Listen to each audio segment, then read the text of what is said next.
Termasuk kesalahan dalam sholat adalah menurut penulis kitab ini adalah melafadzkan niat. Meskipun saya pribadi dalam hal ini memahami bahwa mengucapkan niat itu termasuk ranah ikhtilaf atau perbedaan pendapat di kalangan para ulama. Jadi kalau ada saudara kita, teman kita yang melafadzkan niat, maka kita hormati pendapatnya. Tetapi bagi kita bahwa melafadzkan niat itu tidak ada contoh dari Nabi, dari sahabat, sehingga tidak perlu bagi kita untuk melafadzkan niat. Niat yang dicontohkan, yang dilafadzkan itu adalah pada saat ibadah haji dan umroh. Maka kalau haji dan umroh silahkan melafadzkan niat. Tetapi untuk sholat wajib maupun sholat sunnah itu adalah satu peristiwa yang setiap hari terjadi di zaman Nabi. Nabi setiap hari sholat, para sahabat setiap hari sholat, bahkan sholat wajib maupun sholat sunnah. Tapi nyatanya tidak ada satupun riwayat dari Nabi maupun dari para sahabat yang menjelaskan bahwa Nabi atau para sahabat melafadzkan niat. Padahal sholat adalah peristiwa yang setiap hari dijalankan, tapi riwayatnya tidak ada. Karena riwayatnya tidak ada, maka dalam ibadah itu kita harus ittiba, mengikuti tuntunan Nabi Shallallahu Alaihi Wasallam bagaimana beliau menjalankan sholat.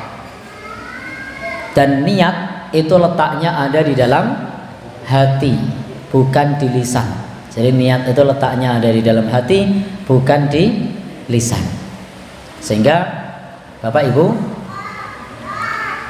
kita di dalam menjalankan ibadah sholat tidak perlu melafadzkan usolli, tidak pula melafadzkan nawaitu, seperti misalnya nawaitu shoma ghadin an adai fardhi syahri, itu tidak perlu kita lafadzkan.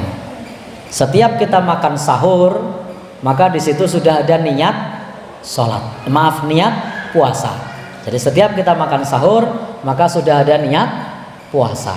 Setiap kita berdiri kemudian mengucap takbiratul ihram, maka di situ sudah ada niat sholat, sehingga tidak perlu diucapkan. Selain itu, mengucapkan niat ini juga akan merepotkan bagi kita. Ketika kita sedang sholat, niatnya pertama adalah munfarid, atau niatnya pertama tadi adalah makmum, tapi tiba-tiba dia masbuk.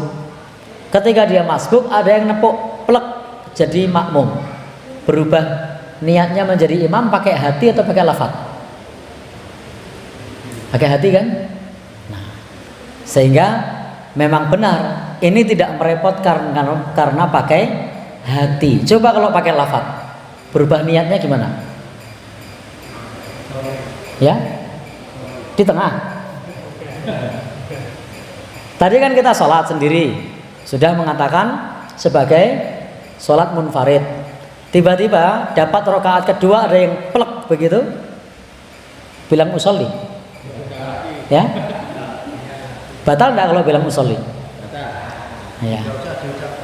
Ya, tidak usah diucapkan, karena itulah hukum asal, niat tidak perlu diucapkan.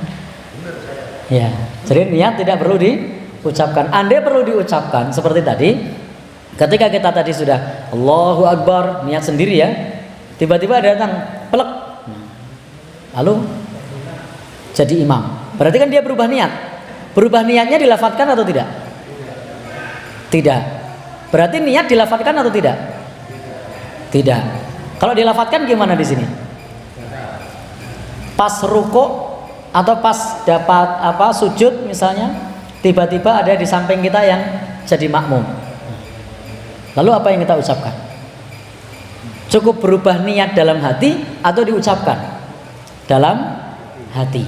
Karena justru diucapkan itu membuat kita repot. Maka tuntunan syariat itu memudahkan kita. Itulah kenapa Nabi mengajarkan kepada kita, Nabi Shallallahu Alaihi Wasallam mencontohkan kepada kita dalam masalah sholat, puasa, wudu, mandi, semua niat tersebut cukup di dalam hati. Dan tidak ada satu hadis pun yang menjelaskan lafadz niat dalam ibadah kecuali haji dan umroh. Maka untuk haji dan umroh silahkan dilafadzkan. Lu kok dilafadzkan haji dan umroh? Karena ada contohnya. Ibadah itu ittiba, tinggal mengikuti cara yang diajarkan dilakukan oleh Nabi. Lah kalau sholat ada enggak Nabi mengatakan usolli? Tak ada hadisnya. Lah kalau kemudian wudu, pernahkah Nabi mengucapkan nawaitu? Tidak ada hadisnya. Puasa Ramadan, apakah Nabi mengucapkan nawaitu? Tidak ada hadisnya. Sehingga niat cukup di dalam hati. Baik, Bapak Ibu yang berbahagia yang dirahmati Allah. Sehingga dalam masalah ini, sebagaimana dijelaskan Imam Ibnu Qayyim Al-Jauziyah dalam kitab Zadul Ma'ad, di situ ketika Nabi SAW berdiri untuk salat, beliau mengucap Allahu Akbar. Jadi tidak ada kata apa-apa sebelumnya. Sebelumnya Nabi tidak mengucap usolli, tapi Nabi mengucap apa? Allahu Akbar, takbiratul ihram.